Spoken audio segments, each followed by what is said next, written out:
ఓం నమ శివాయ. శివమహాపురాణంలో రెండవ భాగము సతీదేవి కథ. శ్రీ మహాదేవుని మహిమను గర్వించని మనిషి ఈ లోకంలో ఎవరుంటారు? కానీ శివుని అవమానించిన వారికి జీవితంలో ఏమి ఎదురయ్యిందో తెలుసా? ఈ రోజున మనం తెలుసుకోబోయే కథ సతీదేవి త్యాగ కథ. సతీదేవి జననం. ప్రపంచానికి శక్తి స్వరూపంగా అవతరించిన అమ్మవారు, శివుని యొక్క భక్తురాలు, దేవతలలో శ్రేష్ఠురాలు ఆమె సతీదేవి. ఆమె చిన్నప్పటి నుంచి శివునిపై అపారమైన భక్తి కలిగి ఉండేది. అతడే తన భర్త కావాలని ఆకాంక్షించేది. ఈ ఆశతో ఆమె ఓంకారంతో తపస్సు చేసింది. శివుని నామాన్ని జపించింది. ఆమె భక్తికి మెచ్చిన శివుడు ఆమెను భార్యగా అంగీకరించాడు.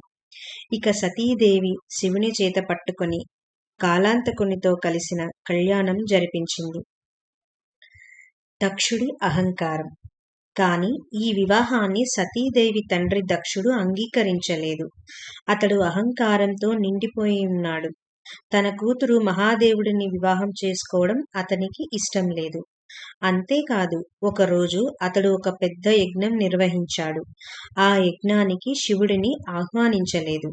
వాస్తవానికి శివుని పేరు కూడా చెప్పలేదు. ఈ అవమానం సతీదేవికి నిద్రలేని రాత్రులు తెచ్చింది. సతీదేవి త్యాగం. తండ్రి యజ్ఞానికి ఆహ్వానించలేదు అని తెలిసినా తన తండ్రిని గౌరవించాలనే ఉద్దేశంతో శివుని అనుమతి లేకుండా సతీదేవి ఒంటరిగా యజ్ఞస్థలికి వెళ్ళింది. అక్కడ ఆమె తండ్రి దక్షుడు, ఆమె భర్త శివుడిని ప్రజల ముందు అపహాస్యం చేశాడు. ఈ అవమానాన్ని తట్టుకోలేక సతీదేవి తన శరీరాన్ని త్యాగం చేసింది. అవును, ఆమె యజ్ఞగుండంలోకి దూకి అగ్ని ప్రవేశం చేసింది. శివుని ఆగ్రహం. ఈ వార్త విన్న శివుడు ఆగ్రహాన్ని మించిన ఆవేశంలోకి వెళ్ళిపోయాడు. తన జటల నుండి వీరభద్రుడు అనే శక్తిని ఆవిర్భుంప చేశాడు. వీరభద్రుడు దక్షుడి యజ్ఞాన్ని ధ్వంసం చేశాడు. దక్షుని తల నరికాడు. తరువాత శివుడు శాంతిని స్వీకరించాడు.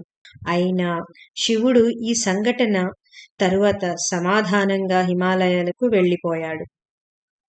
ముగింపు. ఈ కథ మనకు చెప్తుంది, అహంకారం ఎంత శక్తివంతమైన వాడికైనా పతనానికి తీసుకువెళ్తుంది. అలాగే భక్తి, ప్రేమ మరియు త్యాగం శాశ్వతంగా నిలిచిపోతాయి.